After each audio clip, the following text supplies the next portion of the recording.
ወይም ደግሞ ቃለ እግዚአብሔር ከደረሰላቸው መካከል ከቅዱሳኑ መካከል አንዱ ማን ነው? አብየ እግዚእ ነው። አብየ እግዚእ ግንቦት 19 ቀን እንግዲህ ሰው ውሎ ውሎ ወደ የት ኑሮ ኑሮ ወደ ሞት አይቀርም እንደምናውቀው ማለት ነው።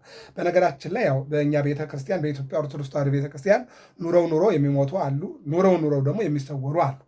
የጻድቁ ሕይወት ከሚሰወሩት ያይደለ ግንቦት 19 ቀን እረፍታቸው ነው። ለዚህም ወወጻት መንፈሱ ሶቢሃ ብሎ ነፍሱ በወጣች ጊዜ መላእክትና ሊቃነ መላእክት መጠው በስብሐት በውዳሴ አሳረጓት እያለ ቅዱስ ያሬድ ይናገራል። እሱ እንመጣበታለን። እንግዲህ ቅዱስ ያሬድ ስለ አብየ እግዚእ የተናገረውን ቃለ እግዚአብሔር አጠን መጠን ባለመልኩ እንመለከታለን።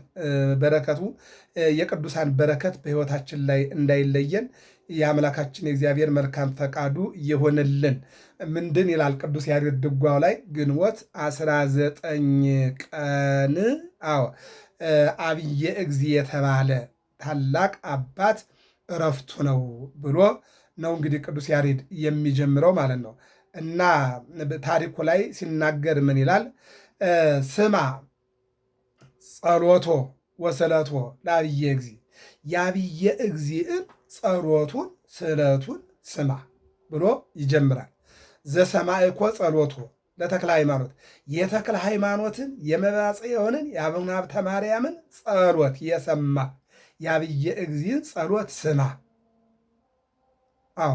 ስማ ይላል። ማን ነው? ቅዱስ ያሬድ። ይቀጥልና ምንድን ያለው? ሰማዕኮ ጸሎቶ ወስለቶ ለአብየ እግዚእ ዘሰማዕኮ፣ ሰማዕኮ ጸሎቶ ሰማኸው ነው።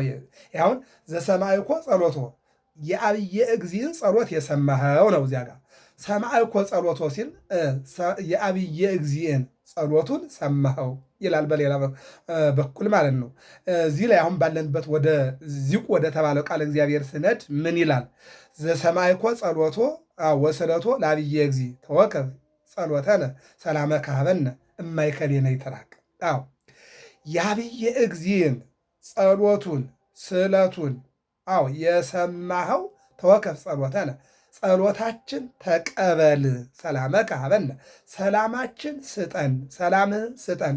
በገባው ቃል ኪዳን አነ ሰላሜ የሁበክሙ ሰላመ ዚአየ የሐድግ ለክሙ፣ ሰላሜን እሰጣችኋለሁ፣ እኔ ሰላሜን እሰጣችኋለሁ፣ እኔ ሰላሜን እተውላችኋለሁ እንዳልከን ዘሰማዕኮ ጸሎቶ ወስለቶ ለአብየ እግዚእ፣ ለአብየ እግዚእ ጸሎቱን ስዕለቱን የሰማኸው የእኛንም ጸሎታችን ልመናችን ስማ ይልና እማእከሌነ ኢትርሐቅ፣ ከእኛ መካከል አትራቅም። እግዚአብሔር አምላክ የቅዱሳንን ጸሎት የተቀበለ ከእኛ መካከል እንዳይርቅ ይልቁንም እንዲጠብቀን የአምላካችን የእግዚአብሔር መልካም ፈቃዱ ይሆንልን። እስመ ለዓለም ምሕረቱ ሐውፀነ በበዓልከ፣ እስመ ለዓለም ምሕረቱ፣ ምሕረቱ ለዘላለም ነውና። የማን? የእግዚአብሔር። ምሕረቱ ለዘላለም ነውና። ግነዩ ለእግዚአብሔር እስመ ኄር፣ እስመ ለዓለም ምሕረቱ ግነዩ ለእግዚአብሔር፣ ለእግዚአብሔር ተገዙ ምሕረቱ ለዘላለም ነውና አለ ቅዱስ ያሬድ። እንግዲህ ምን አለ ቀጥሎ? ሐውፀነ በበዓልከ፣ በመታሰቢያ ቀንህ ጎብኘን። አብየ እግዚእ እንዲጎበኘን የእግዚአብሔር አምላካችን መልካም ፈቃዱ ይሆንልን። አብየ እግዚእ ክቡር ወአርዌየነ እምጣዕመ ቃልከ፣ በእግዚአብሔር ዘንድ የከበርክ አብየ እግዚእ ሆይ ከቃልህ ጣዕም ሁላችንን እነሆ ፈውሰን ወይም ደግሞ ስጠን ወይም ደግሞ ጎብኘን ይልና እምጣዕመ ቃልከ ስፋሕ እዴከ ዲበ ዝንቱ መቅደስ፣ በዚህ የምስጋና መቅደስ እጆችህን ዘርጋ፣ የበረከት እጆችህን ዘርጋ። በዝንቱ መቅደስ ወካህናት ለህሊና ጸርሃ አብየ እግዚእ፣ አብየ እግዚእ እንዲህ እያለ ወደ እግዚአብሔር። አሁን ቅዱስ ያሬድ ነው እየተናገረ ያለው። አብየ እግዚእ እንዲህ እያለ ጸለየ፣ እንዲህ እያለ ለመነ። ካህናት፣ ምዕመናን፣ ዲያቆናት፣ ሕፃናት አንድ ሆነው በሚያመሰግኑበት በዚህ ቤተ መቅደስ ለሐዋርያት የዘረግኸውን አምሳ እዴሁ ወባረኮሙ፣ እጆችህን ዘርግተህ ሐዋርያትን እንደባረክ፣ አንድም ሐዋርያትን በባረክበት እጅህ በእኔ መታሰቢያ ዕለት አንተ በሰጠኸኝ ታላቅ ዕለት እኔን አምላከ አብየ እግዚ እንዲባርከን ብለው በእኔ መታሰቢያ ዕለት በእኔ የእረፍት ቀን የተሰበሰቡትን እጆችህን ዘርግተህ ባርካቸው። ኢትዮጵያ ያጣችው አሁን ይህንን ነው።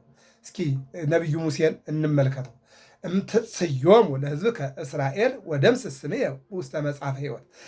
እስራኤልን ከምታጠፋ እኔን ከሕይወት መጽሐፍ ደምስሰኝ አለ። አሁን እየጸለየ ነው፣ እያማለደ ነው ያለው እኔን። እነሱን ይቀርበል ነው። አሁን አብየ እግዚ ደግሞ ምን አለ? እስመ ለዓለም ምሕረቱ ምንድን ነው? ምሕረቱ ለዘላለም ነውና። የማን? የእግዚአብሔር። ሐውፀነ በበዓልከ፣ ይልቁንም በዚህ ታላቅ በዓል ጎብኘን፣ ባርከን። አብየ እግዚ ክቡር ክቡር የሆነ አብየ እግዚ ለእሱ በፈቀርክለት በዚህ ታላቅ በዓል እግዚአብሔር ሆይ ባርከን።